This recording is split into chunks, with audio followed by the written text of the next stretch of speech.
toutes et à tous, ravi de vous savoir au rendez-vous de ce numéro du Journal de l'économie. Voici pour commencer le sommaire. L'essence et le diesel coûtent plus cher au Soudan. Leurs prix ont augmenté de 30% depuis ce vendredi matin.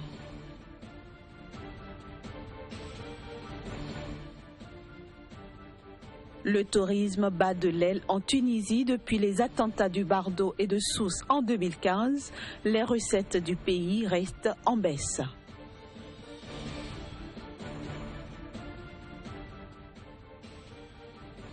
Enfin, le gouverneur de la Banque centrale du Liban est optimiste pour l'économie du pays avec l'élection du président Michel Aoun. Depuis ce vendredi matin, donc, l'essence et le diesel ont augmenté de prix à la pompe au Soudan. Ceci à cause d'une pénurie chronique de carburant causée notamment par le manque de devises étrangères dans le pays. Conséquence, les Soudanais devront débourser 30% de plus pour acheter le litre d'essence et du diesel. Le prix du gallon d'essence, soit un peu moins de 4 litres, passe désormais de 21 à 27,5 livres à la pompe au Soudan, soit environ 3,90 €. Ainsi en a décidé le ministère du pétrole, qui a par la même occasion fait passer de 14 à 18 livres le prix du gallon de diesel, ce qui représente une augmentation de 30% pour les deux produits. Les nouveaux prix appliqués depuis ce vendredi matin se justifient par le fait que le Soudan a été confronté à des pénuries fréquentes d'essence et de diesel qui reflètent un manque criard de devises étrangères crucial pour importer des carburants. La hausse des prix des carburants constitue cependant un sujet sensible dans ce pays dont les réserves en pétrole ont été amputées des 3/4 environ lorsque le Soudan du Sud a proclamé son indépendance en 2011 après des décennies de conflits avec Khartoum dont il exploite encore les infrastructures.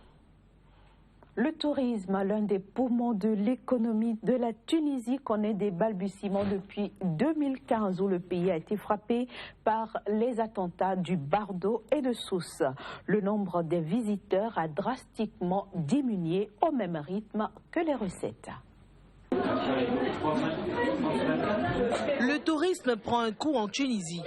Le pays enregistre une baisse considérable de ses recettes touristiques. Au cours des 9 premiers mois de l'année, une régression de plus de 8% par rapport à la même période en 2015 a été constatée selon des chiffres officiels. La chute atteint 34,1% si l'on se rapporte aux 9 premiers mois de 2014.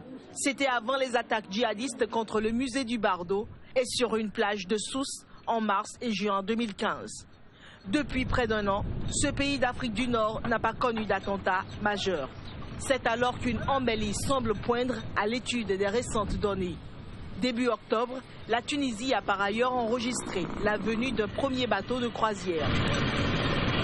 Les autorités espèrent un retour progressif de ce trafic à compter de janvier. Selon l'Office national du tourisme tunisien, la chute des visites a été notamment marquée sur les marchés français, italiens, allemands et surtout britanniques. De mémoire, 30 des 38 victimes de l'attaque de Sousse étaient de nationalité britannique. Depuis lors, les voyages non essentiels en Tunisie restent à ce jour déconseillés par Londres.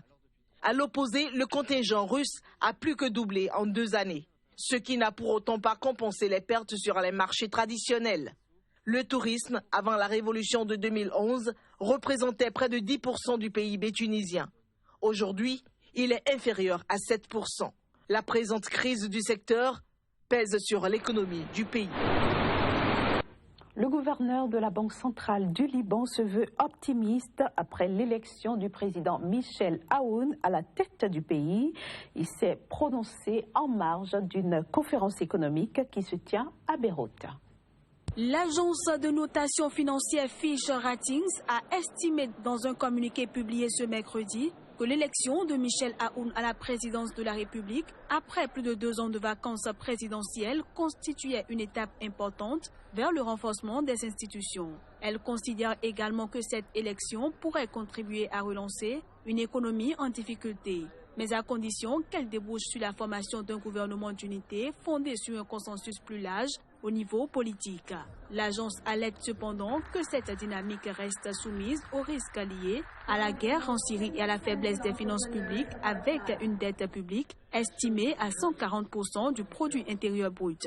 L'élection du président Aoun devrait aboutir à une activité normale des institutions constitutionnelles, augmentant ainsi la confiance dans l'économie. Nommé au poste de Premier ministre ce jeudi, Saad Hariri doit à son tour consulter les représentants des différents groupes parlementaires pour former un gouvernement. Selon l'agence de notation financière Fitch Ratings, si la nouvelle donne politique se confirme, elle aura des répercussions positives sur la confiance des consommateurs, l'investissement ainsi que sur la croissance des dépôts. Si l'agence reconnaît la résilience de la croissance des dépôts face aux aléas de la situation politico-sécuritaire, elle note cependant qu'elle a ralenti pour se situer autour de 5%, alors qu'elle était à 2 chiffres il y a quelques années. L'agence relève également la baisse des investissements directs étrangers en 10 ans, qui ont représenté environ 6% du produit intérieur brut entre 2011 et 2015, contre 12% entre 2004 à 2010.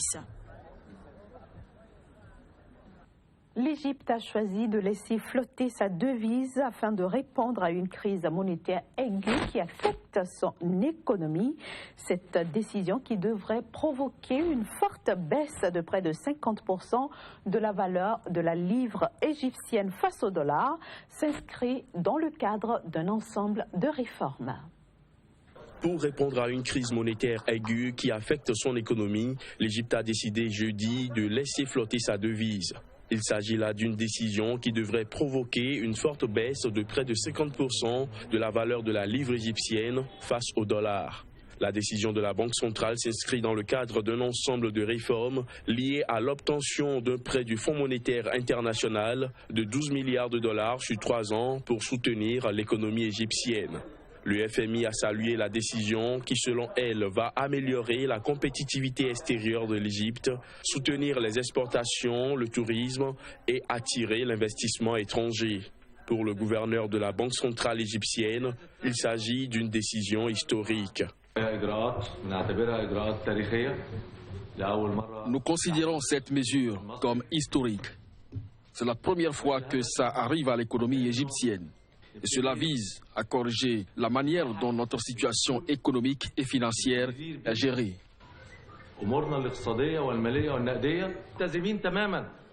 Nous sommes complètement dédiés à la politique de taux d'échange flexible. À partir de dimanche, chaque banque aura le contrôle total sur la façon de fixer ces taux de change. Avec cette mesure annoncée, la Banque centrale égyptienne espère réduire l'écart entre le taux de change officiel et celui du marché noir, une problématique qui se trouve au cœur de la crise monétaire. Rappelons que l'Égypte a vu ses réserves de dollars fondre ces dernières années à 19,6 milliards en septembre, soit 50% de moins qu'en 2011, avant la révolution qui a provoqué la chute du président Hosni Moubarak. Place maintenant à la bourse avec notre consultant Flavien Haïdino. On le retrouve juste après la transition.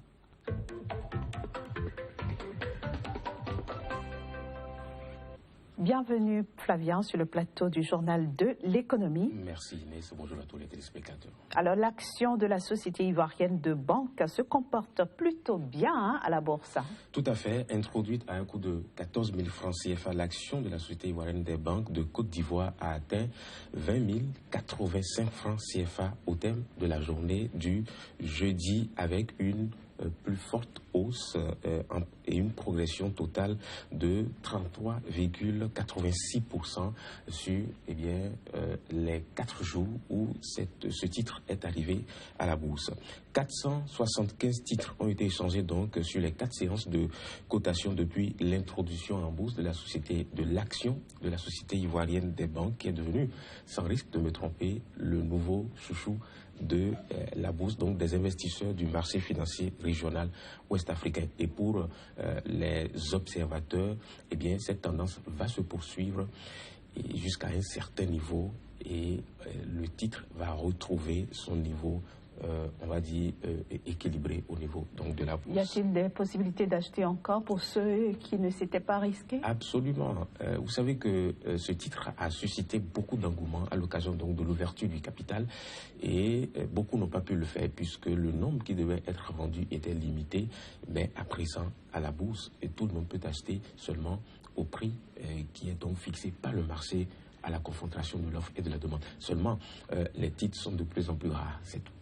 Alors, qu'en est-il de Coris Banque Internationale qui a effectivement fait l'objet d'une offre publique de vente à la BRVM? Et c'était le mercredi 2 novembre dernier, l'opération a eu lieu, l'augmentation du capital de Coris Banque Internationale par émission de nouvelles actions sur le marché financier. L'opération a été clôturée le même jour, tenez-vous bien, parce que la demande était suffisamment forte et il fallait justement 1 250 000 actions que la société voulait vendre au travers de la bourse et ces actions devaient être cédées à 30 000 francs l'unité.